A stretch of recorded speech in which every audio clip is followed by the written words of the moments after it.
I'm Captain Hammer, and these aren't the hammer.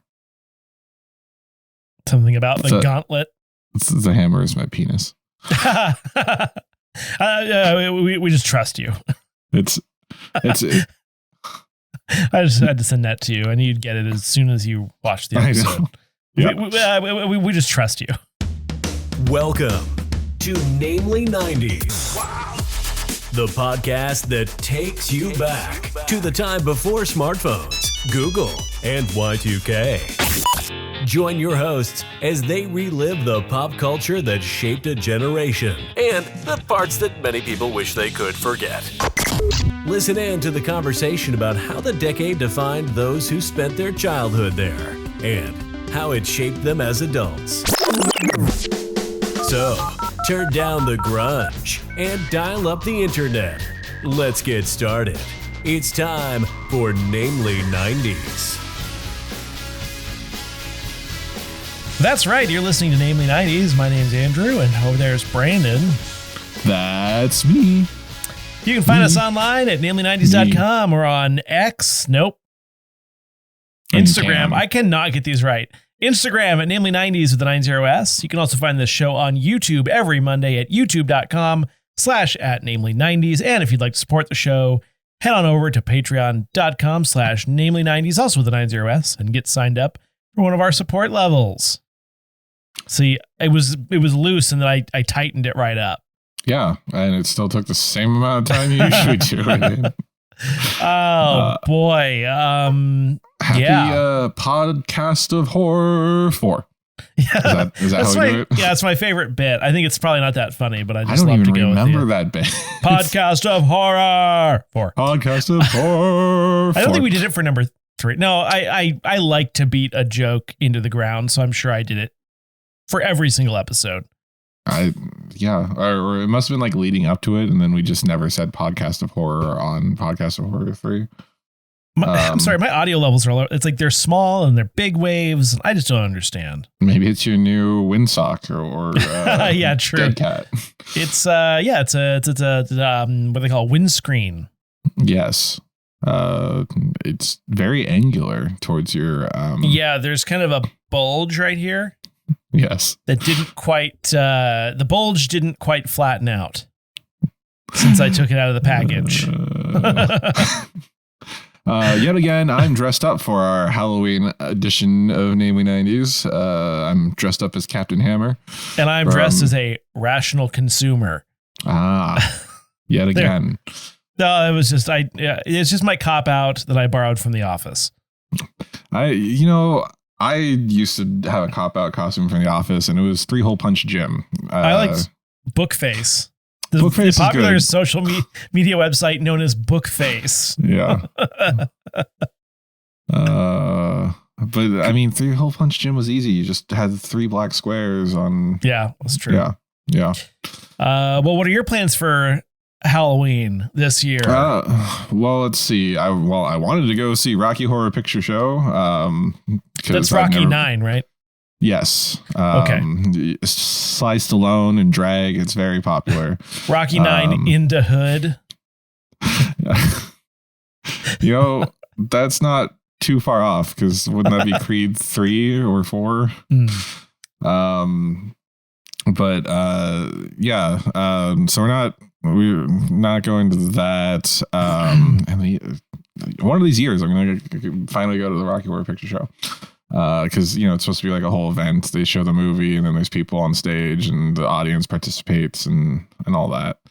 But we are going to a party at Liquid Gravity Brewing tomorrow. Oh. Or on Friday, and then on Sunday, one of my girlfriend's friends has a costume party. So. Is it like the time my classmates dressed in period costume to watch the Titanic on the 100th year anniversary of the sinking of the ship? That seems offensive, but yes. Maybe, I don't know. This individual does host movie nights a lot, so I maybe it is. I don't know what exactly entails. I think it'd be funny though. It's like they tell you to show up in period costume, and you're just covered in blood. That's your entire costume. I'm confused. Oh, there it is. Yeah. Wow, that sounds like an actual plan. My plan is primarily to just freeze my nads off because, like, 5 days ago we were talking about how it's the warmest it's ever been while recording a holiday episode, and it's just 34 out now. It's ridiculous.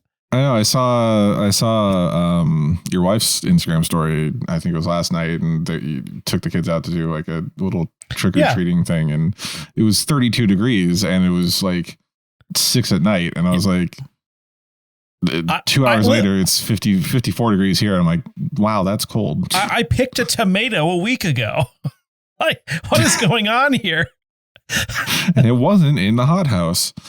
Yeah, it's nuts. Actually, it was like a rogue tomato plant. We didn't even plant them this year, and it just like grew in the gravel next to where the garden was, and it produced like a lot of cherry tomatoes in our arid, dusty soil. That's impressive. Well, Eastern Washington grows stuff, I guess. Yeah, but we have like really dusty soil. Maybe it's alluvial.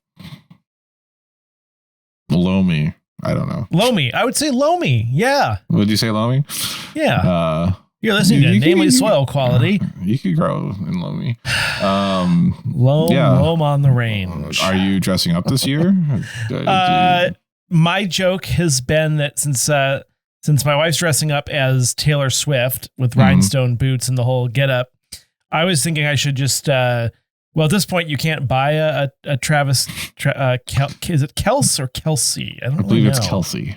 You can't buy a Travis Kelce jersey, but I was thinking about getting like a stick-on Miles Teller mustache, like a red T-shirt, and just kind of taping a number on it, because you can't beat anyone but him. So yeah. Speaking of which, we rewatched. Well, I don't think Kayla knows this, but I already watched the new Top Gun. So we rewatched it the other day, and it is one of the more like. Some of the scenes are really cringy. And the mustache is the mustache, you know? Did you see it yet?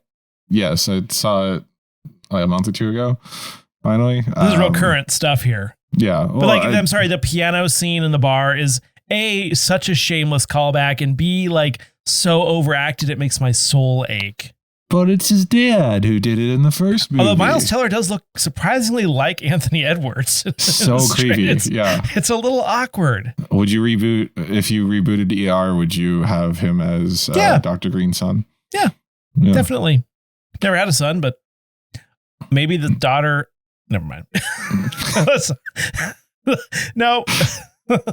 Speaking of related things to ER, this week's Namely 90s Minute is on Child's Play 2, which features the woman who slept or who was dating Carter, but cheated on him with yes. Ross. Dr. Ross, played by George Clooney.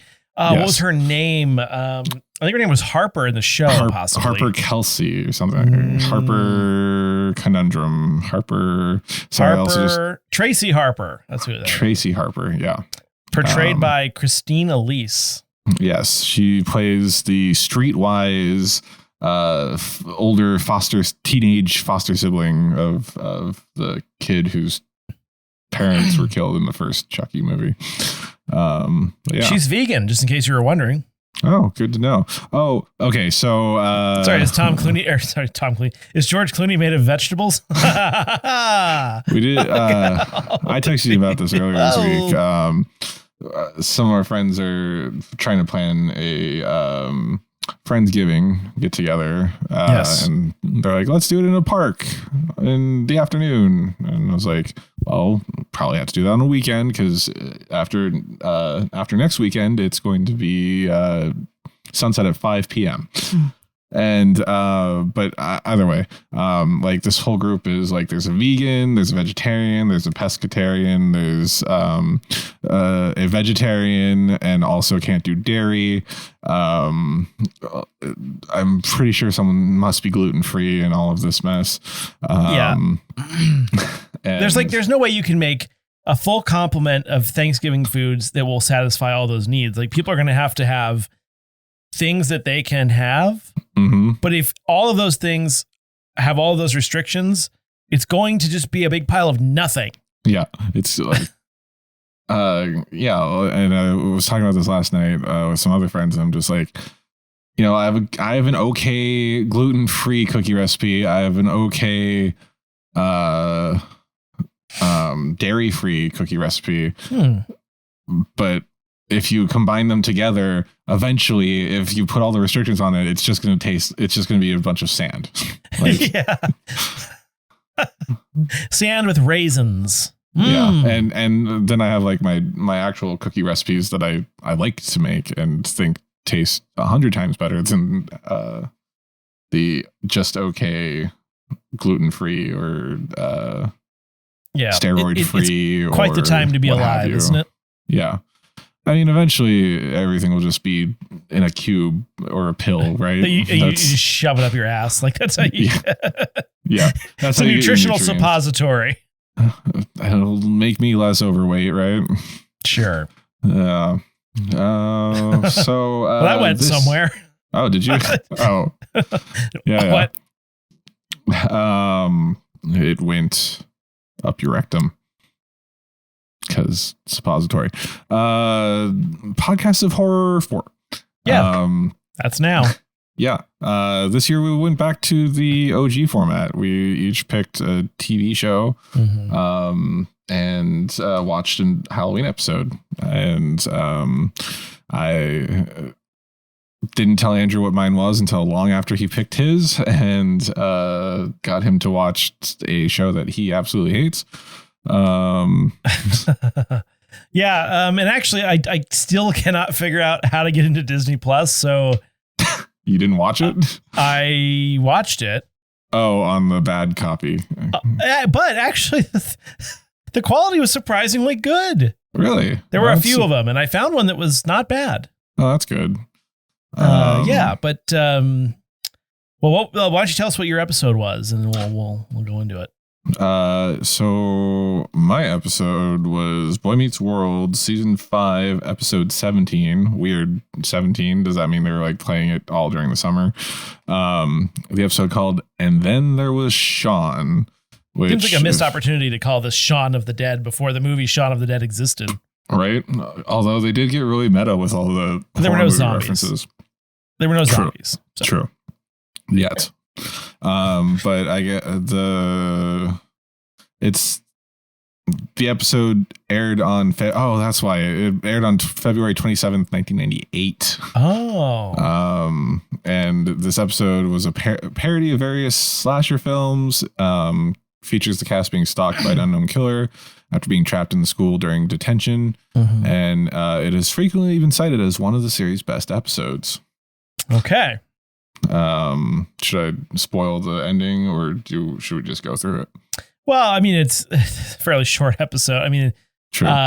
So what? It opens on Corey and Topanga have recently broken up or gotten divorced or whatever they decided it was called. Eventually we got to, they're on a trial separation. Right. So, but there's like, Corey wants to sit further away, so there's a seat between them, and Shawn has to sit in the seat. And then some other boy asks for a pencil from Topanga, and this causes a whole bunch of consternation that leads to a disruption of the class, and then they get sent to detention. Yes. And just for some flavor, that boy's name was Keeney. Keeney or Kenny? Kenny. But that's how Eric Cartman says Keeney. Let me see. Because there were at least two South Park references. At this point, they were not actually married yet. No, they were still in high school. Yeah, well, I don't know. That was the high school class. Yes. Andrew's correct. They get married out of high school. The first season of Boy Meets World, I think they're still in 8th grade. So that's why season 5, they're still in high school. And then,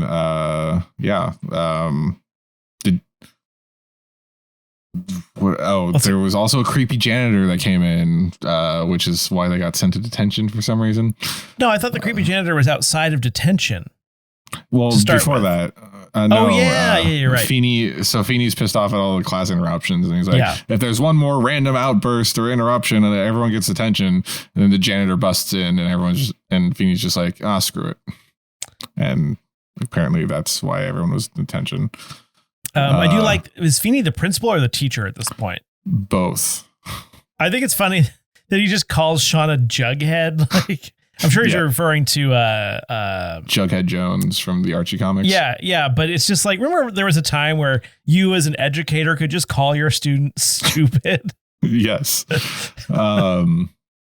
I know. I was like, and then at the end of the episode, he has like a military dream. So I thought he said Jarhead at one point, but no, he said Jughead.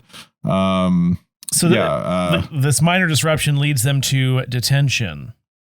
And Feeney's like, I'm not in detention, so he leaves the classroom. I like that. And then Shawn's about to go to his locker to get some cheese or something, or cheese products, and he discovers that the door is locked. Who didn't keep cheese products? Are we talking like Cheese Whiz, not a sponsor? I was assuming, yeah. Cheese Whiz, maybe those like breadstick snacks with the cheese dip. Oh yeah, yeah. Yep. From Kraft. I like the one that was like the little butter crackers, and you had the red stick, the flat red stick that you spread the cheese on the crackers with. I preferred the breadsticks because there's too much cheese to go around on the club crackers. And weren't there the ones that were the frosting that were also breadsticks, but not Dunkaroos, Jizzaroos as I call them. I vaguely remember that one. I don't think it lasted as long because of Dunkaroos. And then they also did pretzel breadsticks at one point too, that I remember. Let's see what. Oh, and then they're locked in, and Corey. By the way, this is not how I remember Corey's voice sounding either. It's very weird. The later years he deepened a little bit, but he says some joke about how it's like against the Geneva Detention Convention. That is the worst joke I've ever heard. I thought you were going to find that funny. Whereas I also agree with you. That is the worst joke I've also ever heard. Yes. And then they see the scary janitor outside the door, and then they turn around, and the map flies up on the chalkboard, and it says, pay attention, or wait. Yeah. Pay attention or we die. Was it we die? I don't know. I think it's just or die. Possibly. Yeah. I was distracted while watching. And then Shawn starts getting all... Did we explain who any of these characters are? Corey and Topanga are the sort of main characters of the show. They're together. Shawn is the friend. And later Corey's brother shows up. And Corey's brother's Shawn's friend. Brother. Yeah, that's Shawn's brother. Oh, got it. Or half brother. And then there's also Angela, who is Shawn's girlfriend at this point, I think. Got it. And then Mr. Feeney, their teacher / principal. So Shawn starts doing the Scream thing, where the Jamie Kennedy and Scream thing, where he explains what's happening. It's a slasher film, all the meta references. And then he's like, there's only 5 of them in detention. He's like, well, clearly the random person's going to die first, which is Kenny. Yeah. And Kenny's like, nah, man, nah. Or maybe that's Fresh Prince. Poor Kenny. Yeah. So like you said, Eric and Jack show up, and Eric, who shares a name with Eric Cartman, goes, hidey ho, which is a... What's weird is I recognized that, and I couldn't figure out where from. And then I remembered the special with the Mr. Hanky, the Christmas Pooh. Yeah. Yeah.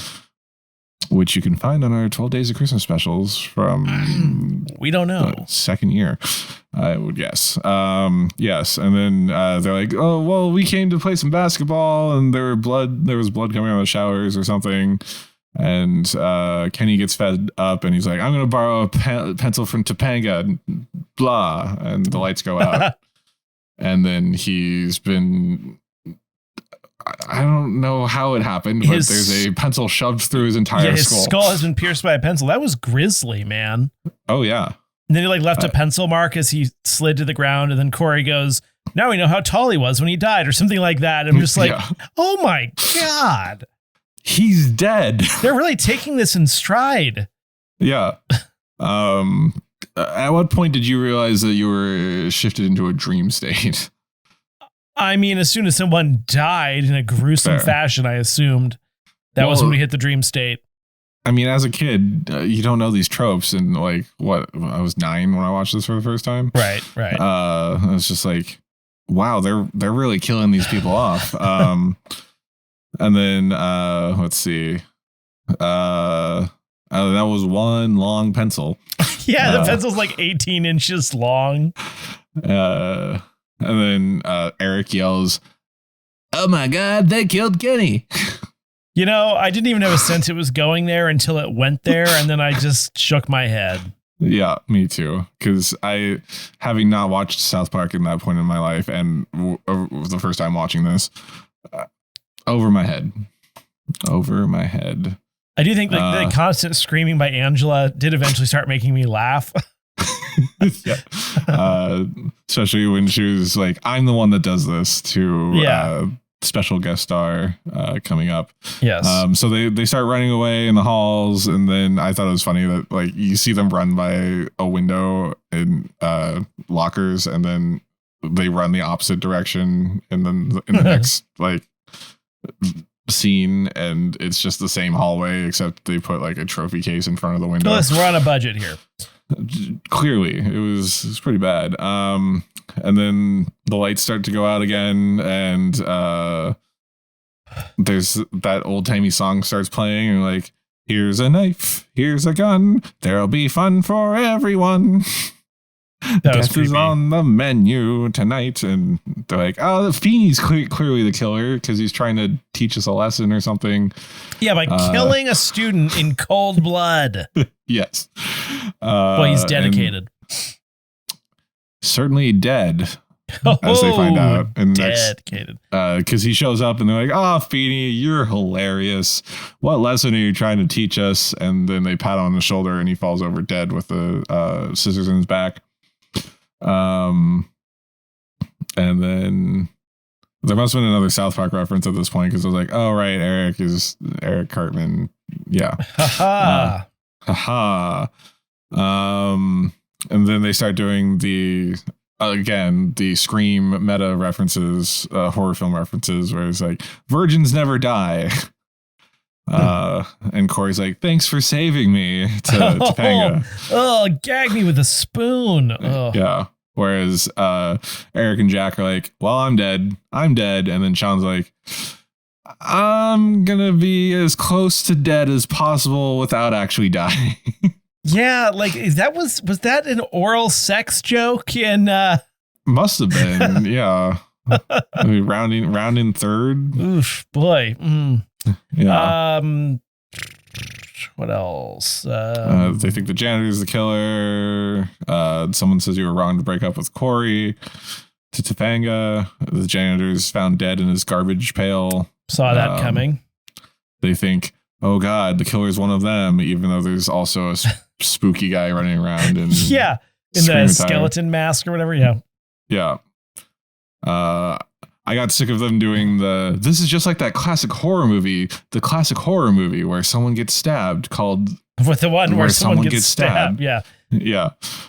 For the first two, I thought they were real. And then I'm not a horror person, but then I realized it was just stupid. Yeah. Jennifer Love Hewitt shows up out of nowhere. And then Eric just sexually assaults her. Yeah. So first of all, in the 90s, I mean, at that time, she was going by Jennifer Love Hewitt. But when I listened to her as a guest on Loveline, she was going by Love Hewitt. Without the Jennifer? Yeah, just Love Hewitt.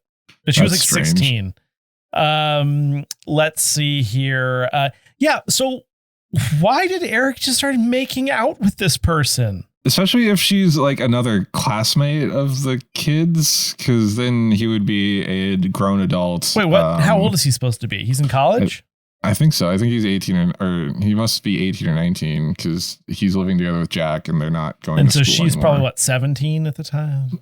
I mean, she depending would on be 18. Depending on what state you're in, that's actually true. Could be permissible. But still, it's just like, hi, random person. And then you start making out with them. What? Yeah, let me lick your neck for you. Oh, you're very friendly. Ooh. And she wasn't Jennifer Love Hewitt. She was Jennifer Love Pfefferman. Yeah. And then they get another Scream reference. They get the "Do you like scary movies?" call. No, not really. And then I think Jack's the one that answers the phone. He's like, "Yeah, I like the one with that hot from Party of Five," which Jennifer Love Hewitt was on at the time. I could feel a Nev Campbell joke coming on there. Yeah, they're like, Jennifer Love Hewitt's the one that says Nev Campbell. Yeah. I knew it was coming. Yeah, that was pretty good. Yeah, Eric rips the phone out of the wall and then the phone still works. And at that point, when I was a kid, I was like, oh, this might not be real. That was pretty funny when it still worked. Yeah. They eventually make it to the library. And then Jennifer Love Hewitt just has like, pardon me for being so 90s here, but just dominant cleavage on this children's Yeah, and that's family why I show. sent you the Family Guy clip. Yes. About the ghost whisperer. We just trust you. It's just like, wow. And then she kisses Cora on the cheek, and then the murderer drops a bunch of books on her. And Eric's like, oh my God, no. And then more books fall on Eric when she was about to tell him who the killer was. How are the books killing people? How did the books respawn and fall on Eric? They literally used the same video footage. I think that was a good joke on their end. And then Jack is about to jump out of the window because rent is expensive and Eric was his roommate, but Angela stops him, and then they both get pushed off by the killer. This is getting dark. I know, dude, I was freaking out as a kid watching this. Then the killer shows up and puts Corey and Topanga's hands together. And what Shawn a noble cause. You kill 6 people in the process of trying to get people back together. Including your close personal, relatives of your close personal friends. Yeah, you've killed your personal and your friends. Girlfriend.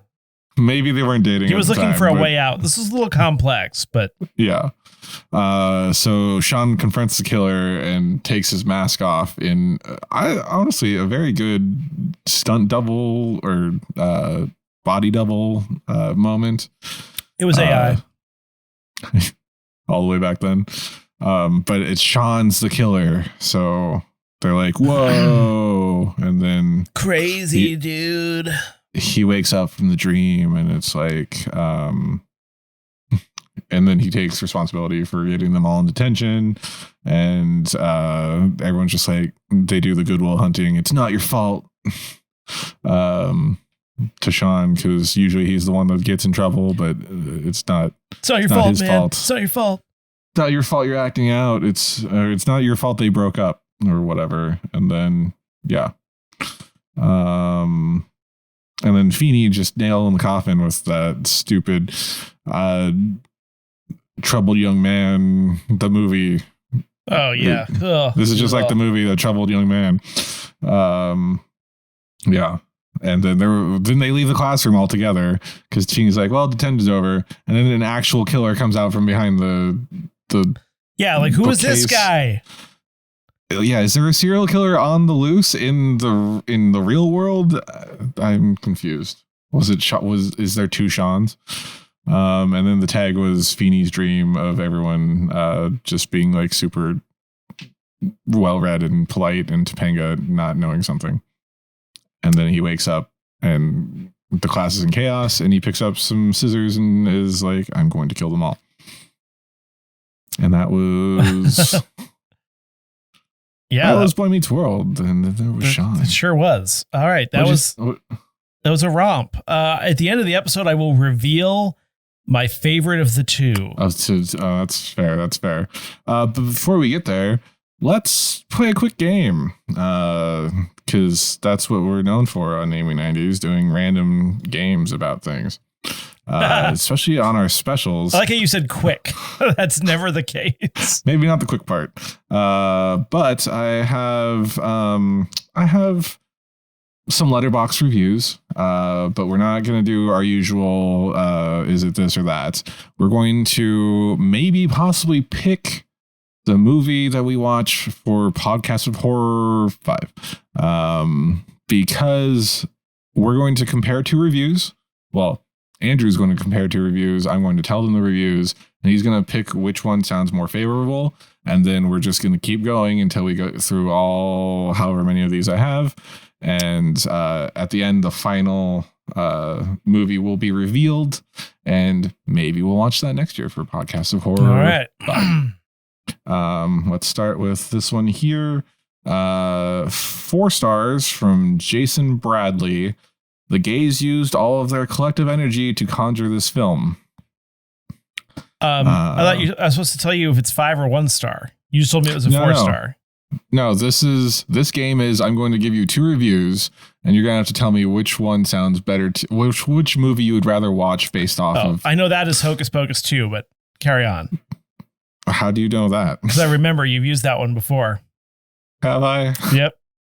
All right. This one's from Silent J, 3 stars. Quote, "Can I keep you?" Close quote. When you're a kid, that's the most adorable / cutest / sweetest thing you've ever heard. When you grow up, that's the creepiest / scariest thing you've ever heard. As a pickup line, it might just work. So would you rather go with what you think is Hocus Pocus 2 or this current movie? And these are all 90s movies except for Hocus Pocus 2, by the way. I'll go with the second review. Second review. Okay. It piques my interest. So you were correct. The one that you're throwing away was Hocus Pocus 2. And then this second review goes on to the next round.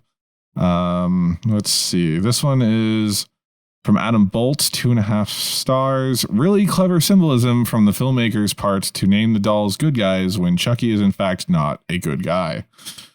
Do you want to take this movie or keep the one? I'm disgusted by symbolism. All right, so we're moving on. Discard. That one was Chucky or Child's Play 2. Okay. So we're going to pass on that one. This one is 3.5 stars. Sarah Michelle Gellar is perfect in all things. Do you want to take this one or keep let's take this one. Mm-hmm. All right, so we're throwing out Can I Keep You, which was from Casper. Yeah. Bullet dodged. Right. Bullet dodged. This one's from Yumbrella, 4 stars. This is my speed when it comes to horror because it's so unserious. Gotta think it's the OG horror spoof, so it's corny, but a staple nonetheless. Are you going to keep SMG or this new one? Let's stay with SMG. All right. This was for Scream. I know. Good pull then. Do you want to guess before I tell you what it was from when you drop it? No, maybe. Sure. Yeah. Okay. Because I don't think you're going to get any of the other ones. Okay. 4 stars from Sierra. That's with a CI. ARA. Don't know what it was about Evil Dead and Evil Dead 2 that made Sam Raimi look back at them and decide the only logical conclusion to the trilogy was to send Ash to 1300 AD to fight a skeleton army, but I absolutely love where his mind was at. I don't like it. Okay. That was... Do you want to guess it? Army of Darkness with Bruce Campbell. I do like Bruce Campbell, though. Too late. Bruce Campbell's pretty good. Shouldn't have done SMG so early. Yeah. It's a tough one to beat. 5 stars from Issy Kiwi, or Issy Kiwi emoji. The scariest thing in this film is the close-up shot of a nipple ring. God, that goes through me. That is the peak of the horror genre. I mean, the scariest thing in this film is the close-up shot of a nipple ring. God, you piqued my interest with a nipple ring, but it doesn't sound like it can beat an SMG flick. So, okay. Well, do you remember what horror movie she was in? I Know What You Did Last Summer. That's correct. This was Silence of the Lambs. All right. Yeah. We got 3 more. We have a 5-star review from Robin. All I want to do is go to Catholic high school, start a coven, and wear nice socks. Not really into the Wicca, so sorry. Nope, I'm sticking with my Sarah Michelle Gellar. All right. That was The Craft. 2 more. All right. This one is out of my viewing range. That's what she said. Oops. It's a pretty good one. 4-star, Lucy. Starting to realize that my favorite genre might actually be shitty 90s teen movies, and I'm not hiding it anymore.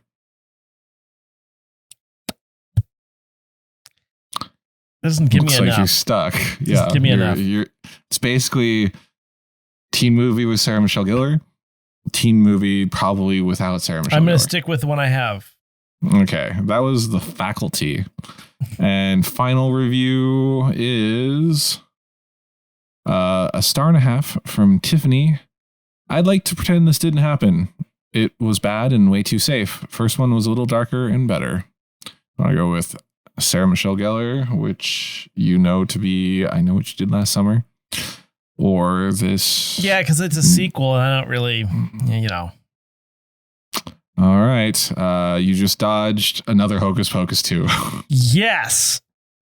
So, based off of these reviews, you wanted to watch I Know What You Did Last Summer. So maybe we will watch that for the first time for Podcast of Horror 5, if we remember this at all. All right. Shall we move on to Brandon for the pick? Namely 90s Minute? Oh, yeah, that's right. Yes, we should. Now let's go to Brandon for the Namely 90s Minute. Welcome back to Namely 90s Minute. Every week we look back at a culturally relevant show, movie, or piece of pop culture that probably helps stoke the algorithm. This week, in honor of Season 3 of Chucky airing, we're looking back at the first 90s installment of the franchise, Child's Play 2.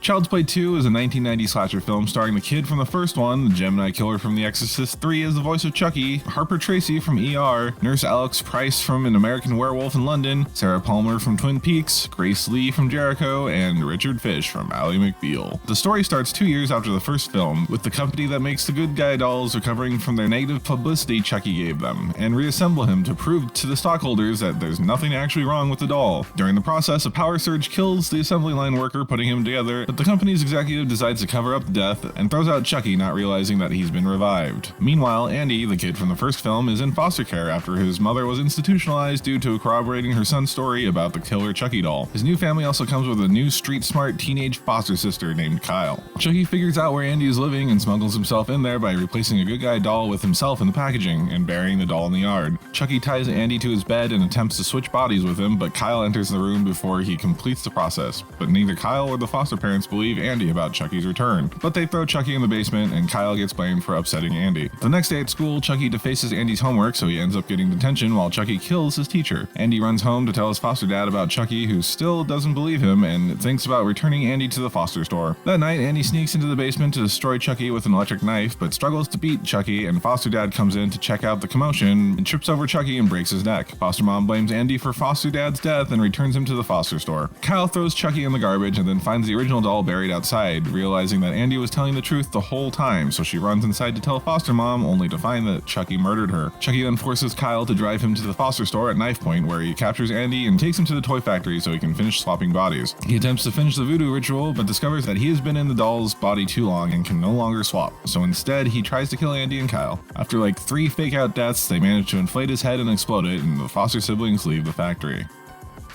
And that's Child's Play 2 in a Namely 90s Minute. More or less. And now back to the show.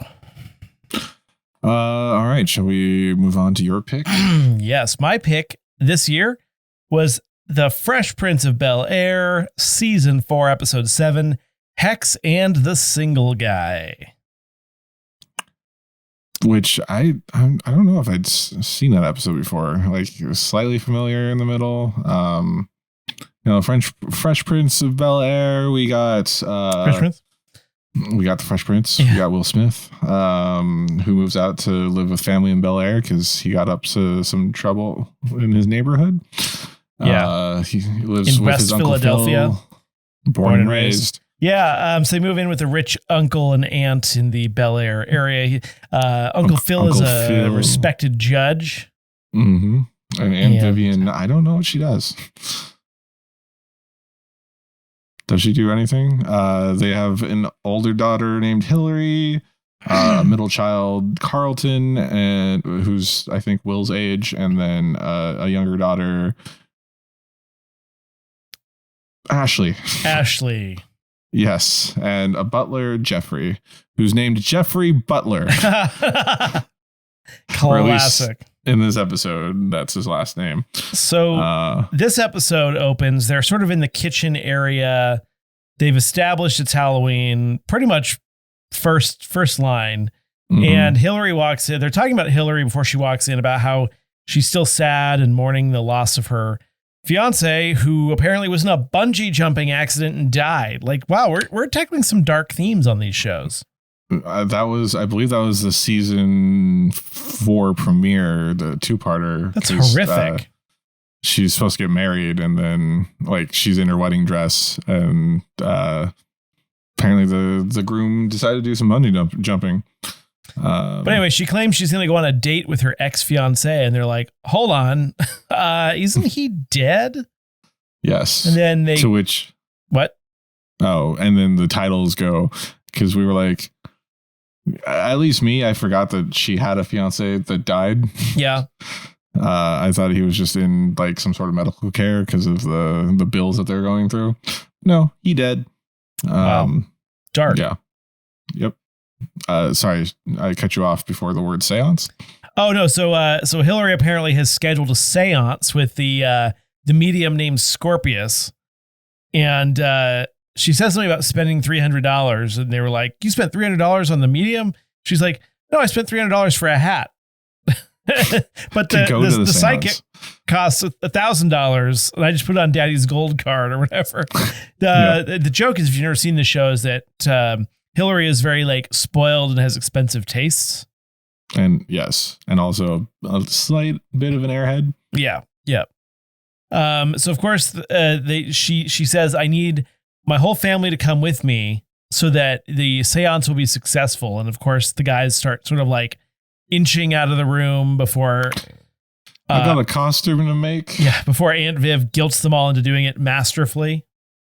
Yes. Carlton was like, "Oh, that's going to cut in my trick-or-treating time."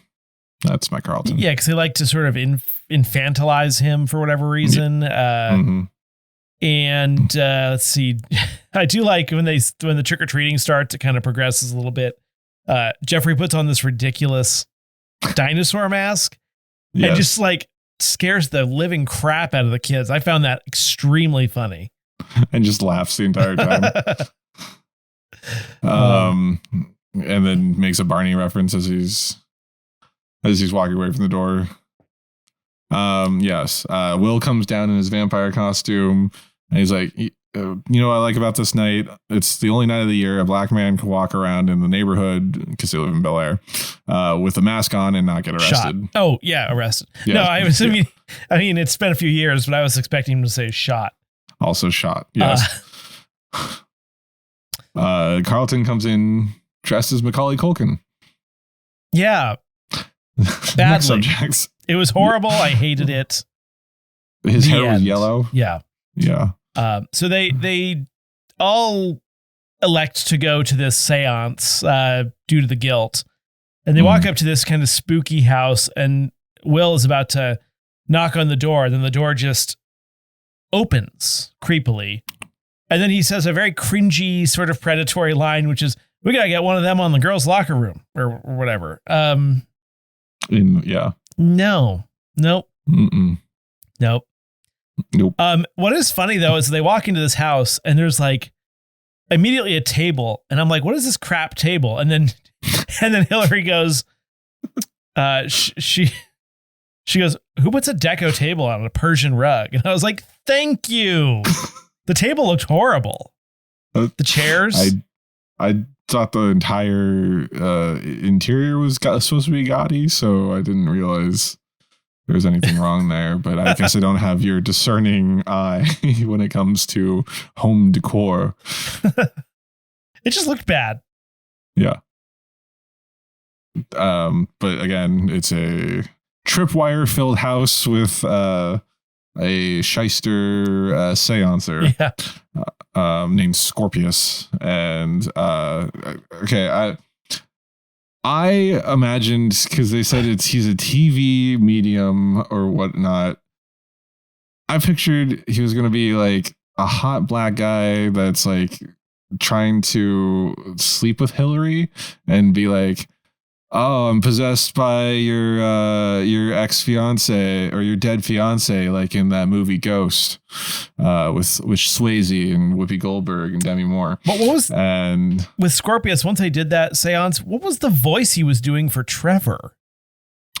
Offensive. Well, because what was that? It was horrible.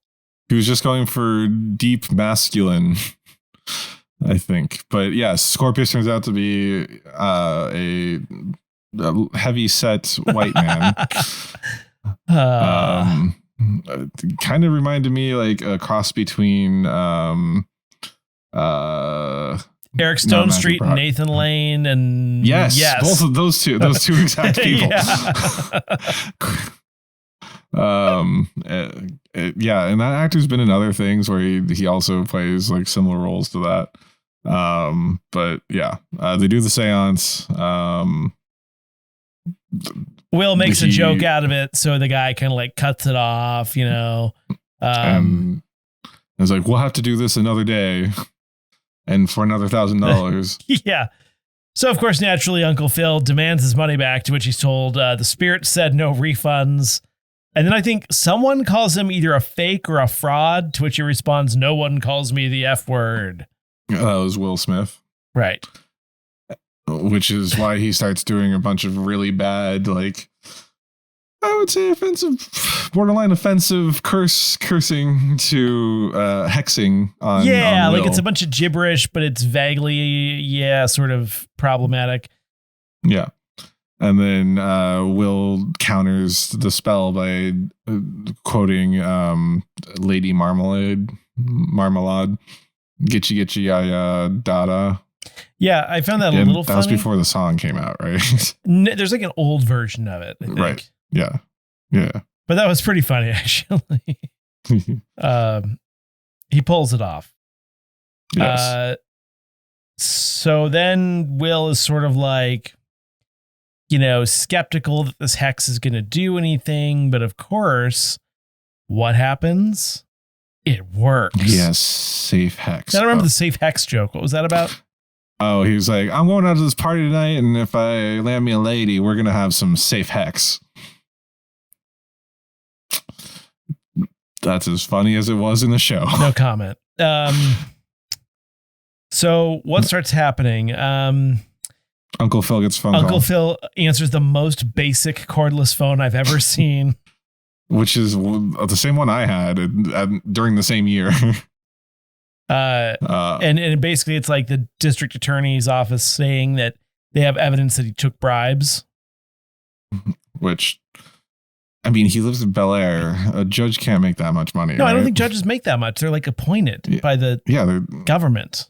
Yeah, they're like civil servants, right? Or is that the wrong term? So, but that's just got to be a coincidence, right? Yeah. And then what is it? Was it Ashley that was outside screaming for help?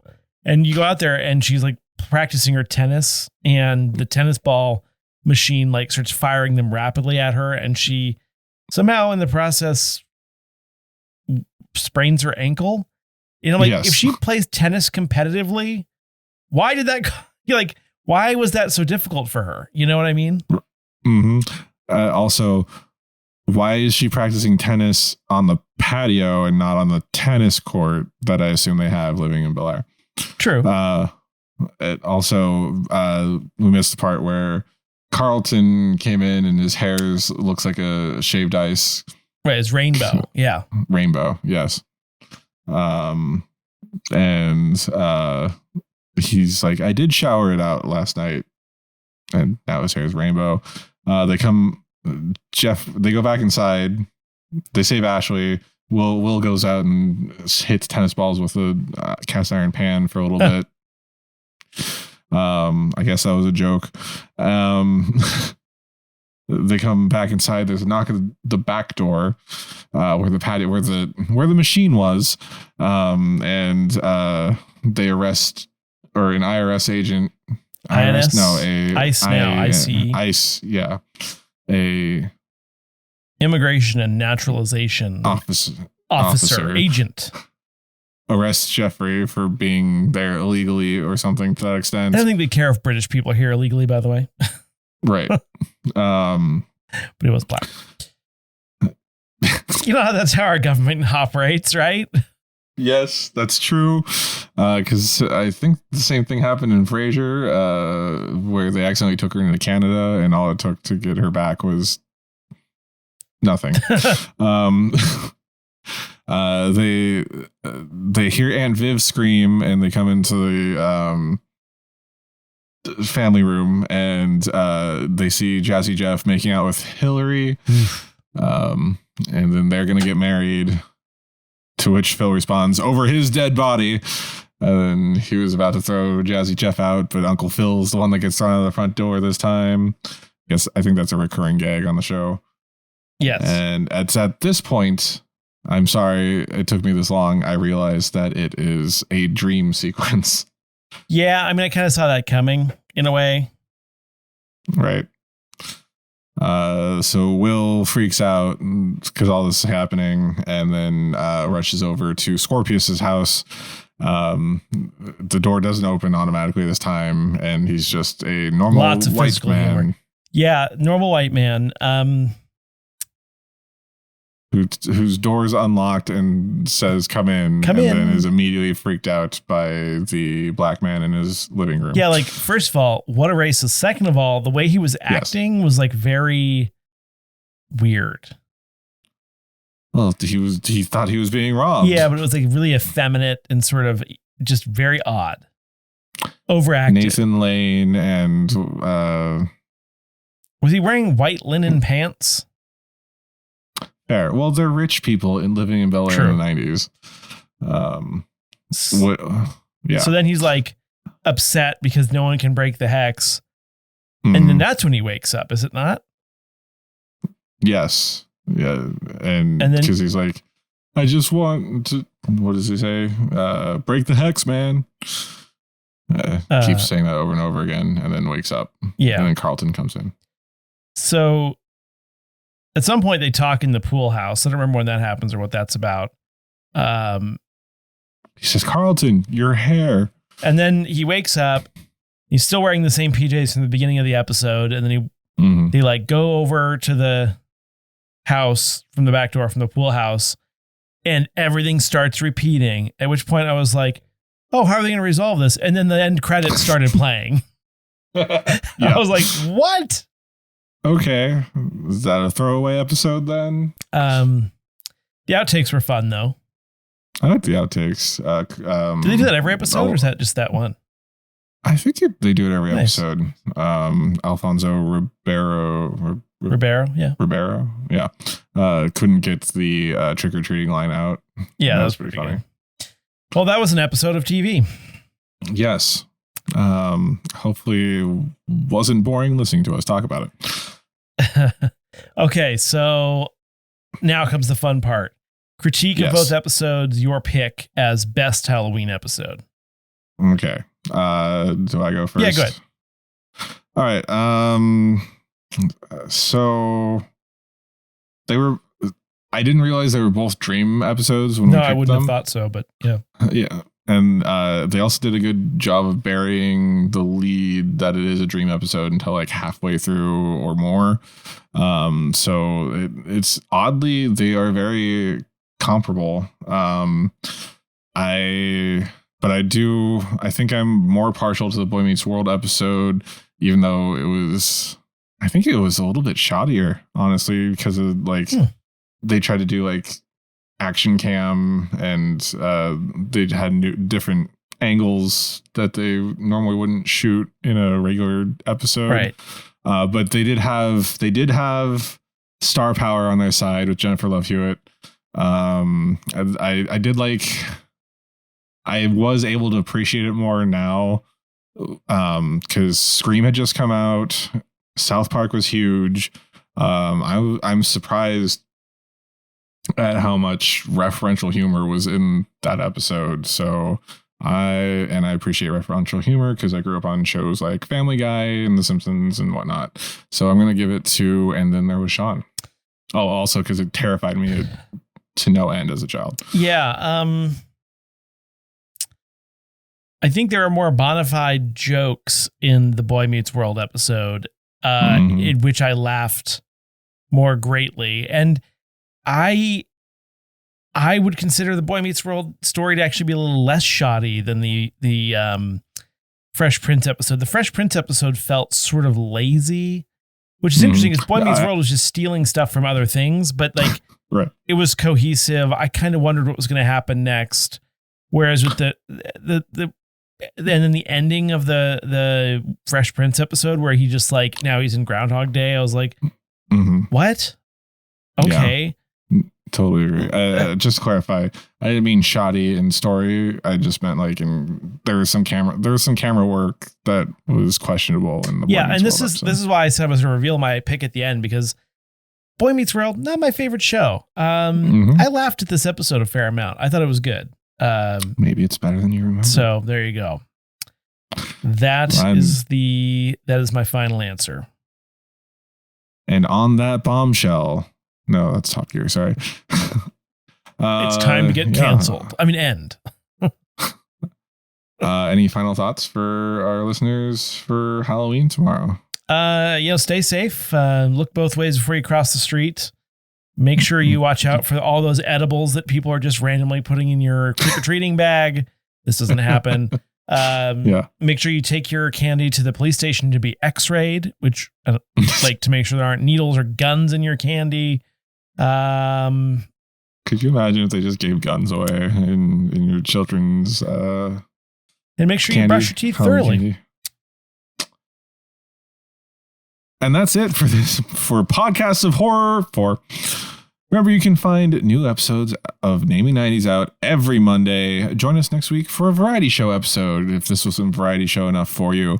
Find us on Instagram and YouTube at Naming 90s with 90s and tell us what you want us to talk about in future episodes. If you'd like to support the show, please check out our Patreon at patreon.com/Naming90s, also with the 90s. Finally, you can contact us through our website, naming90s.com, maybe next year.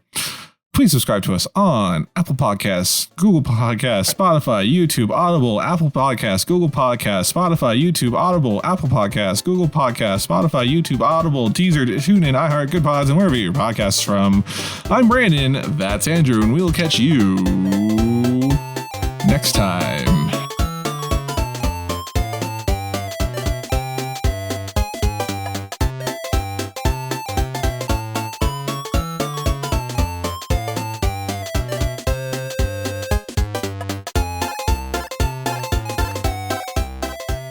Happy Halloween.